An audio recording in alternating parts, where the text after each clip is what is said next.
वृषभ राशी नियतीचा गूढ संकेत, काळाची निर्णायक वळणबिंदू. मार्च महिन्यात सूर्य मेष राशीत प्रवेश करतो आणि तुमच्या राशीच्या 12व्या स्थानावर प्रभाव टाकतो. 12वे स्थान हे अंतर्मन, गुप्त शत्रू, परदेश, खर्च आणि आध्यात्मिक उन्नतीचे मानले जाते. त्यामुळे या काळात तुमच्या आयुष्यातील अनेक गोष्टी शांतपणे पण खोलवर बदलू लागतात. काही निर्णय तुम्हाला एकट्याने घ्यावे लागतील, काही गोष्टी गुप्त राहतील, पण त्यांचा परिणाम मोठा असेल. एप्रिलमध्ये सूर्य वृषभ राशीत येताच तुमच्या व्यक्तिमत्वात, आत्मविश्वासात प्रचंड वाढ होईल. हा काळ म्हणजे जुने संपवून नव्याची सुरुवात करण्याचा टप्पा आहे. नियती तुम्हाला जुन्या चौकटीतून बाहेर काढून नवीन मार्गावर नेत आहे. नंबर 2 आहे आर्थिक क्षेत्रातील मोठी उलथापालथ. या 2 महिन्यात पैशांच्या बाबतीत अचानक घटना घडू शकतात.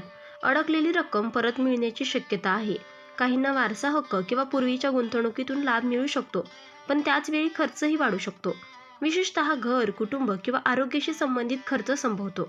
जर तुम्ही शेअर बाजार, जमीन किंवा व्यवसायात गुंतवणूक केली असेल तर एप्रिलमध्ये त्याचे सकारात्मक परिणाम दिसू शकतात. मात्र लोभ टाळा. पटकन श्रीमंत होण्याच्या मोहात चुकीचे पाऊल टाकू नका. आर्थिक निर्णय घेताना अनुभवी व्यक्तींचा सल्ला घ्या. नियती तुम्हाला पैशांचे महत्त्व आणि शिस्त शिकवणार आहे. नंबर 3 आहे नातेसंबंधामध्ये सत्य उघड होणार. मार्चमध्ये काही भावनिक धक्के बसू शकतात. ज्यांच्यावर तुम्ही पूर्ण विश्वास ठेवला होता त्यांच्याबद्दल वेगळे सत्य समोर येऊ शकते. पण हे सत्य तुमच्यासाठी आवश्यक आहे, कारण खोट्या नात्यांपेक्षा सत्य जाणून पुढे जाणे चांगले असते. वैवाहिक जीवनात काही गैरसमज होऊ शकतात, पण संवाद साधल्यास ते दूर होतील. अविवाहितांसाठी एप्रिलमध्ये नवीन ओळख निर्माण होऊ शकते, जी भविष्यात गंभीर नात्यात रूपांतरित होऊ शकते. मित्रपरिवारातही बदल जाणवेल. काही जण दूर जातील तर काही नवीन लोक आयुष्यात प्रवेश करतील. नंबर 4 आहे करिअर आणि व्यवसायातील निर्णायक टप्पा. या काळात तुमच्यावर जबाबदाऱ्या वाढतील, वरिष्ठांकडून अपेक्षा जास्त असतील, कामाचा ताण वाढेल, पण त्यातूनच तुमची क्षमता सिद्ध होईल. एप्रिलमध्ये नोकरीत पदोन्नती किंवा नवीन ऑफर मिळण्याची शक्यता आहे. व्यवसाय करणाऱ्यांसाठी नवीन करार, मोठा ग्राहक किंवा भागीदारीचे संकेत आहेत. मात्र प्रत्येक कागदपत्र तपासूनच निर्णय घ्या. कोर्ट कचेरी किंवा सरकारी कामे प्रलंबित असतील तर त्यात हालचाल दिसेल. तुमच्या मेहनतीचे फळ मिळण्याचा हा काळ आहे, पण संयम आणि शिस्त आवश्यक आहे. नंबर 5 आहे आरोग्याची सखोल काळजी घ्या. मानसिक ताण हा या काळातील मुख्य मुद्दा असू शकतो. झोपेचा अभाव, डोकेदुखी, पचनाचे त्रास किंवा वजन वाढणे यासारख्या समस्या निर्माण होऊ शकतात. विशेषतः ज्या व्यक्तींना मधुमेह, रक्तदाब किंवा थायरॉइडची समस्या आहे त्यांनी काळजी घ्यावी. नियमित चालणे, योग आणि ध्यान यामुळे मानसिक स्थैर्य मिळेल. आहारात गोड आणि तेलकट पदार्थ कमी करा. शरीरात थकवा जाणवत असेल तर विश्रांती घ्या, कारण येणाऱ्या मोठ्या संधीसाठी तुमचे आरोग्य मजबूत असणे अत्यावश्यक आहे. नंबर 6 आहे आध्यात्मिक जागृती आणि अंतर्मनाचा आवाज. मार्च महिन्यात तुम्हाला अचानक एकटेपणाची भावना येऊ शकते, पण हा एकटेपणा तुम्हाला स्वतःशी जोडणारा असेल. ध्यान, जप, प्रार्थना किंवा धार्मिक ग्रंथ वाचन याकडे ओढा वाढेल. काहींना स्वप्नात संकेत मिळू शकतात, काहींना गुरु किंवा मार्गदर्शक भेटण्याची संधी मिळेल. हा काळ तुमच्या कर्माचे विश्लेषण करण्याचा आहे. तुम्ही आयुष्यात कुठे आहात आणि पुढे कुठे जायचं आहे याचा गंभीर विचार होईल. एप्रिलमध्ये ही आध्यात्मिक ऊर्जा तुम्हाला आत्मविश्वास देईल. नंबर 7 आहे परदेश, प्रवास आणि नवीन संधी. 12व्या स्थानाचा प्रभाव असल्यामुळे परदेशाशी संबंधित गोष्टी सक्रिय होतील. नोकरीसाठी परदेशात अर्ज केलेल्यांना सकारात्मक बातमी मिळू शकते. शिक्षणासाठी बाहेर जाण्याची संधी मिळू शकते. काहींना अचानक प्रवास करावा लागू शकतो. हा प्रवास सुरुवातीला तणावपूर्ण वाटेल, पण शेवटी फायदेशीर ठरेल. नवीन ठिकाणी नवीन लोकांशी संपर्क वाढेल आणि भविष्यातील मोठ्या संधी निर्माण होतील. काहींना घर बदलण्याचेही योग संभवतात. हा बदल तुमच्या प्रगतीसाठी महत्त्वाचा असेल. नंबर 8 आहे जुने कर्म फळ देण्याची कर्मचक्राची परतफेड. मार्च ते एप्रिल हा काळ तुमच्या भूतकाळातील कर्माची परतफेड दाखवणारा ठरेल. तुम्ही मागील काही वर्षात केलेली मेहनत, घेतलेले कष्ट, केलेले त्याग यांचे परिणाम आता स्पष्टपणे दिसू लागतील. जर तुम्ही प्रामाणिकपणे काम केले असेल, कोणाचा हक्क हिरावला नसेल, तर नियती तुमच्या बाजूने उभी राहील. पण जिथे चुका झाल्या असतील तिथे त्यांची जाणीव करून देणारे प्रसंग येतील. काहींना अचानक जुन्या व्यक्तींचा संपर्क येऊ शकतो, ज्यांच्याशी अपूर्ण व्यवहार, अपूर्ण संवाद किंवा अपूर्ण नातेसंबंध राहिले होते. हे सर्व आता पूर्णत्वाकडे जाईल. हा काळ तुम्हाला शिकवेल की कर्म कधीही वाया जात नाही.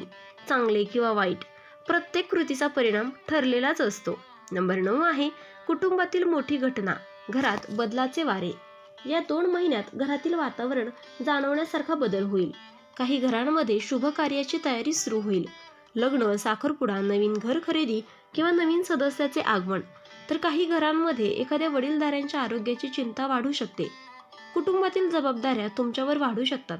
काही निर्णय तुमच्याकडून अपेक्षित असतील. भावंडांमध्ये मतभेद होण्याची शक्यता आहे, विशेषतः पैशांशी किंवा मालमत्तेशी संबंधित बाबींमध्ये. पण संयम आणि स्पष्ट संवाद ठेवल्यास परिस्थिती सुधारेल. एप्रिलच्या अखेरीस परिस्थिती स्थिर होईल आणि तुम्हाला जाणवेल की हा बदल आवश्यक होता. नंबर 10 आहे शत्रूंचा पराभव. लपलेले डाव उघड होतील. या काळात जे लोक तुमच्या विरोधात शांतपणे योजना आखत होते त्यांचे खरे चेहरे समोर येतील. ऑफिसमध्ये, व्यवसायात किंवा नातेसंबंधामध्ये काही लोक तुमच्यावर मत्सर ठेवत असतील, पण मार्च नंतर ग्रहस्थिती अशी होईल की त्यांचे डाव फसतील.